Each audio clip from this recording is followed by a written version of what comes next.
Bienvenidos a esta exploración sonora.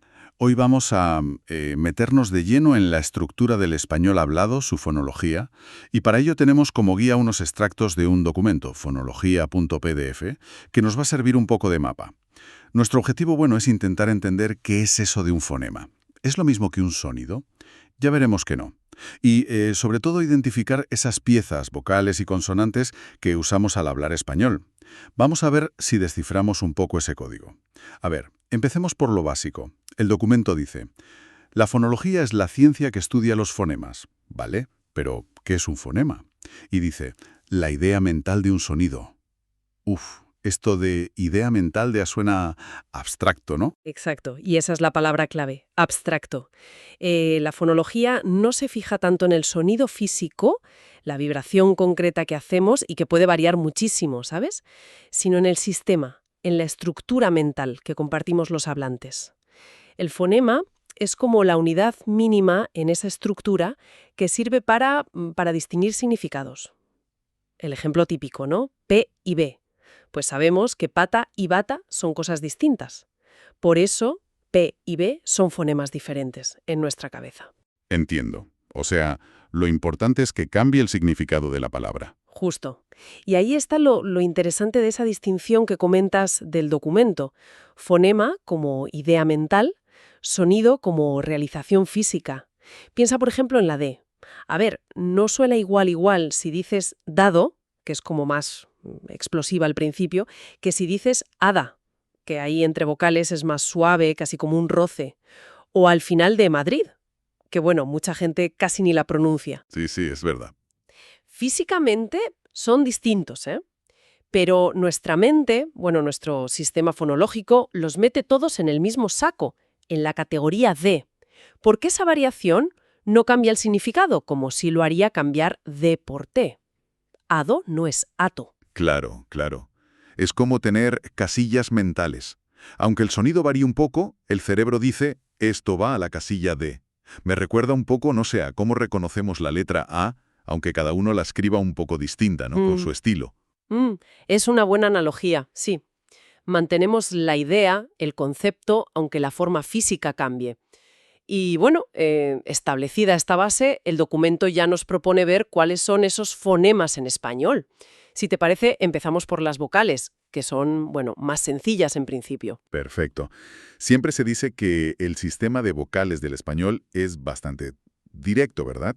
El documento menciona 5: A, E, I, O, U.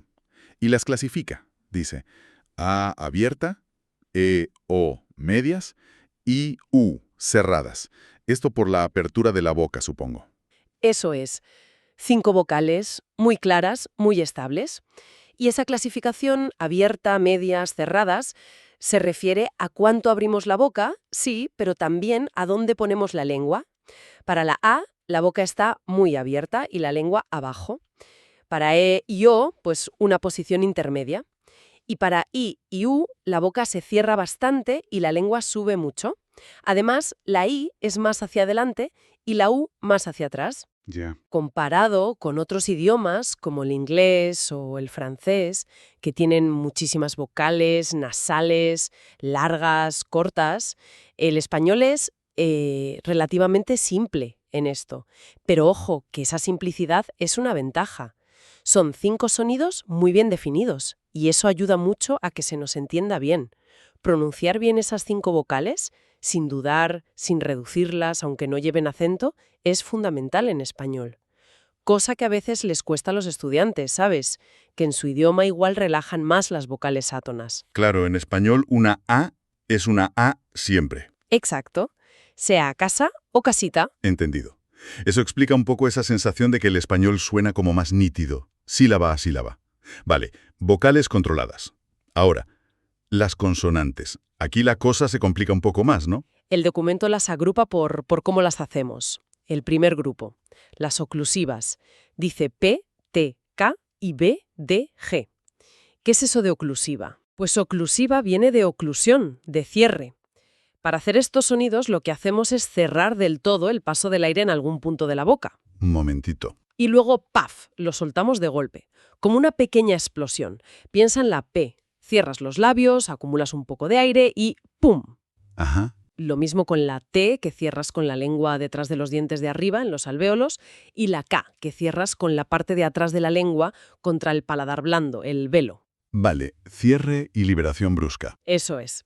Y el documento hace bien en agruparlas en dos tríos. Por un lado, P, T, K, que son sordas. Sordas. Sí, sordas significa que las cuerdas vocales no vibran cuando las dices. Y por otro lado, B, D, G, que son sonoras, ahí sí vibran las cuerdas. Hay un truco fácil para notarlo. Si te pones los dedos en la garganta, en la nuez, A ver. y dices paca, notarás que al principio en la P no vibra nada. Pero si dices vaca, Ah, sí. En vaca sí vibra desde el principio. exacto, pues esa diferencia, sorda o sonora, es crucial en español. Distingue palabras. Peso y beso, tía y día, cabo y gato, bueno, caló y galo, perdón. Ya, ya. Qué buen truco el de la garganta. Vale, oclusivas sordas y sonoras. Entendido. Siguiente grupo que menciona el documento. Las nasales. M, N, ñ. Aquí entra en juego la nariz, imagino. Justo. Para hacer un sonido nasal, el aire tiene que salir por la nariz. ¿Y cómo hacemos eso? Pues bajando el velo del paladar, esa especie de cortinilla que tenemos al fondo. Al bajarlo, el aire, en vez de salir solo por la boca, se escapa también por la nariz. Y mientras, en la boca sí que hay un cierre, con los labios para la mi, por eso es bilabial, con la punta de la lengua arriba, detrás de los dientes, para la ni, que es alveolar, y con la parte media de la lengua contra el paladar duro, para la ñi, que es palatal. La ñi, claro. Esa es muy española. Sí, sí, sin duda. Es uno de nuestros sonidos más característicos, como fonema. No existen muchas otras lenguas europeas. Tienen combinaciones de letras que suenan parecido, quizá, pero no el fonema ñi como tal. Es una seña de identidad. Piensa en año, uña, enseñar. Totalmente. La ñ es casi un símbolo. Bueno, nasales. Vale. Seguimos. El documento habla ahora de vibrantes. R y RR. La R. Y también de laterales, L y Y. Estas dos, vibrantes y laterales, a veces se llaman líquidas, ¿puede ser? Sí, a veces se agrupan como líquidas. Y sí, las vibrantes españolas son un reto para mucha gente, es verdad. Se hacen vibrar la punta de la lengua contra los alvéolos justo detrás de los dientes de arriba. Una vez o varias. Y ahí está la diferencia clave en español. Tenemos la vibrante simple, r, que es un solo golpecito rápido, como en caro, pera, tres, y luego la vibrante múltiple, r, que son varios golpes seguidos, como en carro, perro, o al principio de palabra, como rata, o después de N, L, S, como enredo, alrededor. Ya, la simple y la múltiple. Y lo fundamental no es solo que cueste pronunciar la múltiple, es que la diferencia distingue significados. No es lo mismo, pero, que perro. Cierto, cierto. Y como esa distinción no existe en tantos idiomas, pues cuesta pillarla. No es un matiz, es que son dos fonemas distintos. Entendido. Un toque o varios toques, y cambia la palabra, vale. Y las laterales, l y ya. ¿Por qué laterales? Pues porque aunque la lengua sí toca en el centro, normalmente arriba, en los alvéolos, para la l, el aire se escapa por los lados, por los laterales de la lengua. Ah, vale. La L de lago o pelo es el ejemplo claro.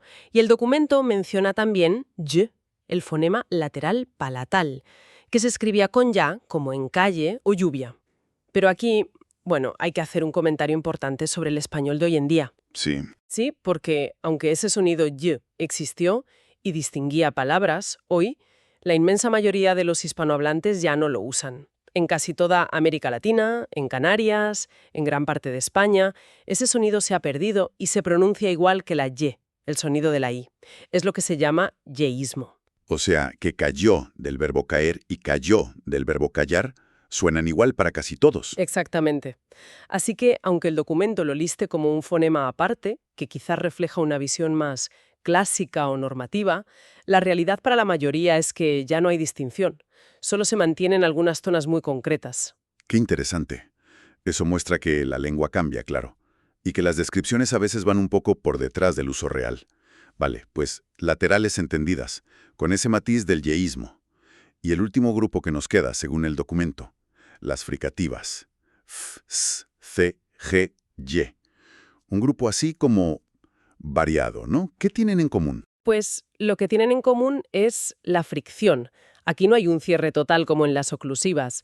El aire no se bloquea del todo. Lo que pasa es que forzamos al aire a pasar por un canal muy, muy estrecho que formamos con la lengua, los labios, los dientes, y al pasar por ahí, roza. Y ese roce produce un ruido, una fricción audible, un siseo, un f. Vale, como un roce continuo. Eso es. A ver, repasemos las que da el documento, usando los símbolos más habituales. La F, que es labio dental. El labio de abajo se acerca a los dientes de arriba, como en fin, café. Es sorda, sin vibración. Ajá.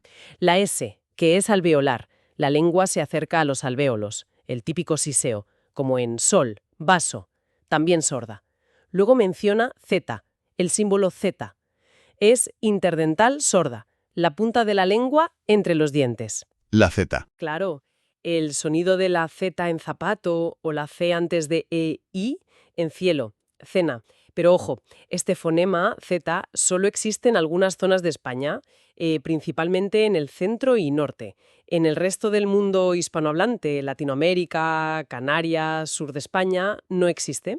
En vez de Z usan S, es el famoso seseo. Ah, claro, el seseo y la distinción. Exacto. Donde sí existe la Z, pues distingue casa de caza o coser de cocer. Donde no, suenan igual. Interesante ver cómo estos fenómenos, seseo y yeísmo, afectan al número de fonemas que tiene un hablante. Totalmente.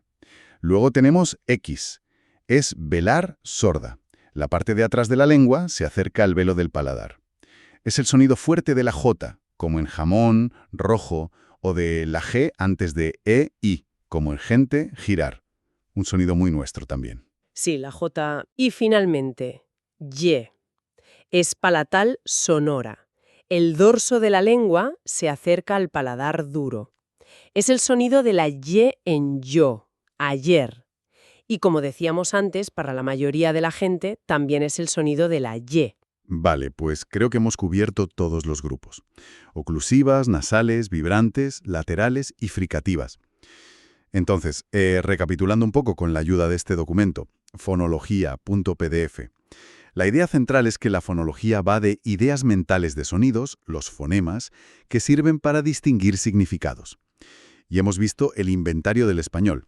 Las 5 vocales, A, E, I, O, U, bastante estables, y luego las consonantes que las hemos agrupado por cómo producimos el sonido. Oclusivas, P, T, K, B, D, G, nasales, M, N, ñ, vibrantes, R, R, laterales L y la Y histórica, y fricativas F, S, Z, en algunas zonas, X, Y. Exacto, y si tuviéramos que sacar una conclusión, el para qué de todo esto, yo diría que es entender la lógica interna del sistema. No es solo aprenderse una lista de sonidos, es ver cómo se organizan, cómo se oponen unos a otros, sordo, sonoro, simple, múltiple, nasal, oral, para que podamos construir y entender miles de palabras distintas. Es como tener los planos del edificio sonoro del español. Me gusta esa imagen, los planos del edificio. Y entender esto pues ayuda a ver por qué algunos errores de pronunciación lían más que otros, porque hay acentos diferentes, cómo cambia la lengua, el yeísmo, el seseo son cambios en vivo, e incluso cómo se influyen los sonidos unos a otros al hablar rápido. Es fundamental si quieres profundizar en el idioma, ya sea para aprenderlo, enseñarlo o simplemente por la curiosidad de saber cómo funciona. La verdad es que sí, verlo así te da otra perspectiva. Descubrir la ingeniería que hay detrás de algo tan normal como hablar. Ha sido un recorrido fascinante, la verdad, por estos ladrillos del español hablado, siguiendo las pistas del documento. Y bueno, para dejar una idea ahí dando vueltas, una reflexión que conecta con eso del fonema como idea mental. Si es una categoría mental, ¿qué pasa cuando escuchamos constantemente realizaciones físicas muy diferentes de ese supuesto fonema? Piensa en la cantidad de acentos distintos que oímos, o cuando aprendemos otro idioma con sonidos parecidos, pero no iguales. ¿Podría toda esa variación que oímos llegar a cambiar, aunque sea un poquito, esa idea mental que tenemos?